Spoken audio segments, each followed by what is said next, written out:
Ақырын жүріп анықпас, еңбегін кетпес далаға, ұстаздық еткен жалықпас үйретуден балаға. Мен Ермагамбетова Меруерт Қайыркенқызы, Қостанай қаласы Ыбырай Алтынсарин атындағы мамандандырылған мектеп гимназия интернатының қазақ тілі және әдебиеті пәнінің мұғалімі боламын.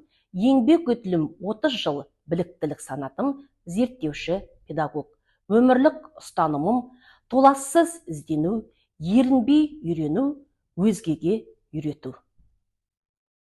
Менің бүгінгі озық тәжірибені тарату тақырыбым 2020 жылы облыстық оқу-әдістемелік кеңесте расталған 9-10 сыныптарына арналған эссе жазу сауаттылығы және 2021 жылы 5 сыныптарға арналған оқылым сауаттылығы оқу-әдістемелік құралы. Қазіргі таңдағы білім беру жүйесі күннен күнге өзгеріп, жаңашылдықтары артып отыр.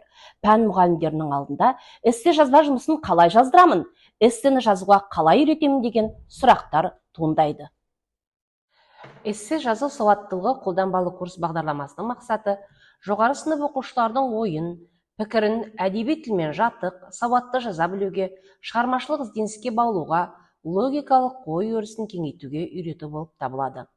9-10 сыныпқа арналған эссе жазу сауаттылығы атты қолданбалы курс аптасына 1 сағат, жылдық сағаты 34 сағатқа негізделген. 2021 оқу жылы облыстық оқу-әдістемелік кеңесте расталған 5 сыныптарға арналған оқылым сауаттылығы атты оқу бағдарламасымен оқу құралы аптасына 1 сағат, жылдық 34 сағатқа негізделген. Жұмыстың өзектілігі: 21 ғасыр білім, ғылым, технология ғасыры. Жаһандану қарқын алып, адам ресурстары басты капиталға айналған уақытта құндылықтар өзгеріп жатыр. Қазіргі таңдағы білім беру жүйесі күннен күнге өзгеріп, жаңашылдықтары артып отыр. Мектеп бітіруші түлектердің жазбаша емтихан жұмысы, эссенің де өзектілігі күннен күнге артып келеді. PISA халықаралық зерттеулерге оқушыларды дайындау үшін мәтіндермен жұмыс жүргізу басты мақсатқа айналған. Осыған орай, мектебімізде 5 сыныптарға арналған оқылым сауаттылығы таңдау курсының маңыздылығы орын алған.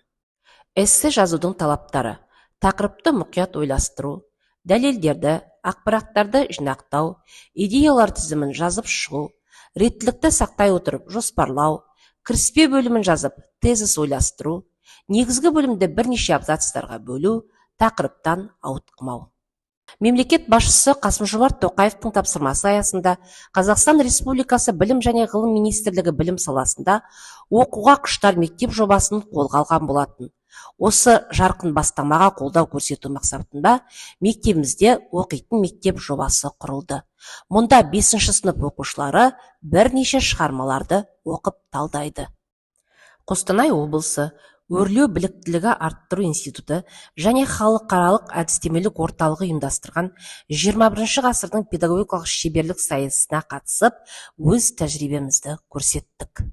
Эссе жазу сауаттылығы бойынша 2021 және 2022 жылдары қазақ тілі мен әдебиетінен қорытынды аттестаттауға дайындық кезіндегі өзекті мәселелері тақырыбында облыстық вебинарлар ұйымдастырылды.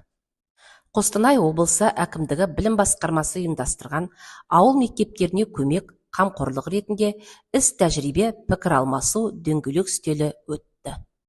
Айтылған 2 жұмыста білім алушылардың білім деңгейіне жақсы әсер етіп отыр. Бүгінгі күні білім алушылардың білім сапасы жоғары деңгейден байқалады. Ұстазсыз шәкірт тұл, шәкіртсіз ұстаз тұл деп Абай атамыз айтқандай, оқушыларым түрлі облыстық, республикалық эссе сайыстарының жеңімпаздары екенін мақтана айтқым келеді. Олар Қостанай облысы әкімдігі білім басқармасының Қостанай дарыны өңірлік ғылыми практикалық орталығы ұйымдастырған эссе сайыстары, атап айтып кетсем, білім ғана жүрекке шырақ жағар, тәуелсіз Қазақстан балалар көзімен, табиғатты қорғау, отанды қорғау, Ахмет Байтұрсынов қазақ даласының ұлы баласы, республикалық Ыбырай Алтынсариннің 180 жылдығына орай даланың дара ұстазы, республикалық тәуелсіздік теңдесі жоқ байлық атты эсселерге қатысып, оқушыларым жүлделі 1, 2, 3 орындарға ие болды. Мен ұстазбын, мәңгі бағым сақталған. Мен ұстазбын, ана үміті ақталған. Мен ұстазбын, адал еңбек бекіткен. Мамандығым ел алдында мақталған.